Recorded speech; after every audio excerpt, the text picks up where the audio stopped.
안녕하세요. 크리스천 영상교로 하는 신목사입니다. 오늘은 코로나 백신을 바라보는 당신의 마음은 천국인가 지옥인가 라는 점을 한번 생각해 볼게요.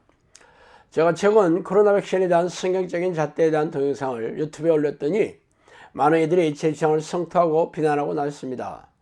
제 주장은 대략 이래요. 영혼권 수색을 방해하거나 하나님을 섬기는 신앙을 핍박하고 금지하는 정보의 시책이 아니라면 잘 분별해서 따라야 하는 게 성경에 기록된 하나님의 말씀이다 라는 것이죠. 사실 정부 입장과 개인의 입장이 항상 똑같은 방향을 추구하는 것은 아니기 때문에 이를 잘 분별하는 것은 오로지 자신의 몫입니다. 또한 백신 방역을 옹호하거나 부작용을 제시하며 금지해야 한다는 이들 역시 죄다 자신만의 과학적인 정보와 근거를 제시하며 주장하는 임용대학교 교수와 의사들이므로 한쪽 편을 들지 말고 객관적이고 합리적인 주장이 무엇인지 살펴보세요. 사실 백신을 맞는 것이 최선책이 아니라 차선책이며 백신을 맞더라도 건강을 해치거나 위험이 도사리고 있는 게 사실이잖아요. 그러나 백신 방역이 다른 이들에게 무분별하게 전염되는 것을 통제하고 또 확진되었더라도 위중증이나 사망률을 감소하게 함으로 백신을 맞는 게 더 지혜로운 일이며 기저질환자들이거나 알러지가 있는 사람들은 잘 분별해서 지혜롭게 결정해야 된다. 제가 그렇게 주장했었어요. 특히 이를 선동해서 교세를 넓히려는 목사를 경계해야 한다고도 말했죠. 그들은 백신 패스를 밀어붙이는 정치인이나 의사들을 거짓 선지자로 규정하거나 백신 증명서가 칩 형태로 바뀌어 세계 정보의 신분증이 되어 짐승의 표가 될 것이라고 주장하고 있으니 잘 분별해야 할 것입니다. 목소리가 더 크고 주정 세력이 많으며 말씀을 확대하고 과장하여 선동에 익숙한 목사들이나 교인들의 주장이 더 크고 솔깃하게 들리기 때문이죠.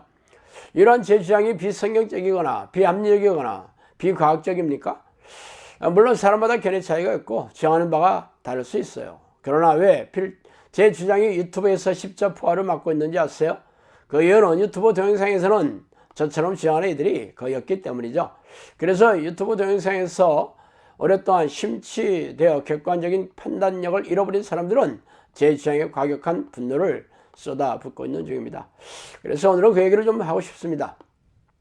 저는 영이 신이 주의 영에 계신 곳에는 자유가 있느니라. 고린도서 3장 17절이죠.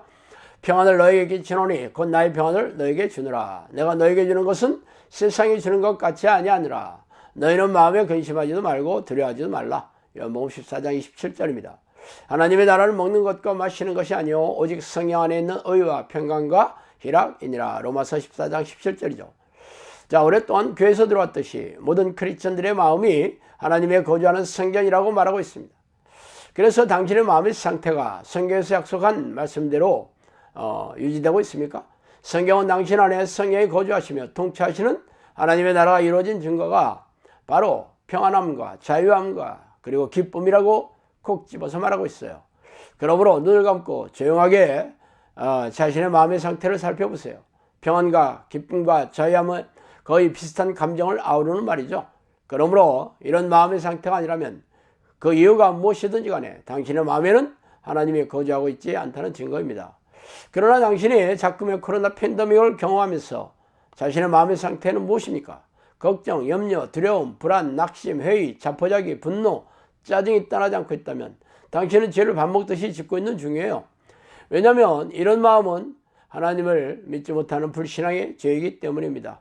그러나 수많은 교인들은 하나님이 자신을 보호해 주시고 어떤 위험에서도 지켜주신다는 믿음을 깡그리 잃어버리고 불길한 소문과 걱정과 염려를 증폭해 주는 이야기를 듣고 무서워서 벌벌 떨고 있어요. 이런 부정적인 생각은 악한 영이 넣어주는 것이며 이런 미끼를 덥석 받아 먹으면 죄를 짓게 되는 것입니다. 하나님은 죄를 미워하시고 죄인을 가까이 하실 수 없으므로 죄를 회개하고 싸우지 않는 자들에게서 떠나시게 되는 것이죠. 그러므로 이런 사람들은 귀신들의 포로를 삼아 고통과 불행을 안겨주며 영혼과 생명을 사냥하게 되는 것입니다. 지존자의 은밀한 곳에 거주하며 전능자의 그늘 아래 사는 자여, 나는 여호와를 향하여 말하기를 그는 나의 피난처시오 나의 요새시오 내가 의뢰하는 하나님이라 하리니 이는 그가 너를 새 사냥꾼의 올무에서와 심한 전염병에서 건지실 것임이라. 그가 너를 그의 깃으로 덮으시리니 내가 그의 날개 아래에 피하리로다. 그의 진실함은 방패와 선방패가 되시나니 너는 밤에 찾아오는 공포와 낮에 날아드는 화살과 어두울 때 퍼지는 전염병과 밝을 때 닥쳐오는 재앙을 두려워하지 아니하리로다. 1000명이 내 왼쪽에서 10,000명이 내 오른쪽에서 엎드러지나 이 재앙이 내게 가까이 하지 못하리로다. 오직 너는 똑똑히 보리니 악인들의 보응을 내가 보리로다. 내가 말하기를 여호와는 나의 피난처시라 하고 지은 자를 너의 거처로 삼았으므로 화가 내게 미치지 못하며 재앙이 내 장막에 가까이 오지 못하리니 그가 너를 위하여 그의 천사들을 명령하사 내 모든 길에서 너를 지키게 하심이라. 그들이 그의 손으로 너를 붙들어 발이 돌에 부딪히지 아니하게 하리로다. 시편 91편 1편에서 12절이죠. 당신의 마음이 두려움과 걱정과 불안으로 불면의 밤을 이루고 있다면 당신은 전능하신 지존자의 그늘 아래 있는 것이 아니라 악한 영의 포로로 잡혀 공포와 두려움 속에서 영혼이 피폐되어 있는 증거입니다. 그 증거는 당신이 하나님과 깊고 친밀하게 교제하는 기도의 습관을 들이지 못한 탓이죠. 그러므로 지금이라도 하나님의 이름을 부르며 전심으로 성령의 내리를 간구하세요. 그렇지 않고 세상의 불길한 소문에 사로잡히고 부정적인 뉴스에서 눈을 떼지 못한다면 지옥의 불길을 걸어 들어가고 있는 중이라는 것을 잊지 마시기 바랍니다. 자, 오늘은 여기까지 하겠습니다. 감사합니다.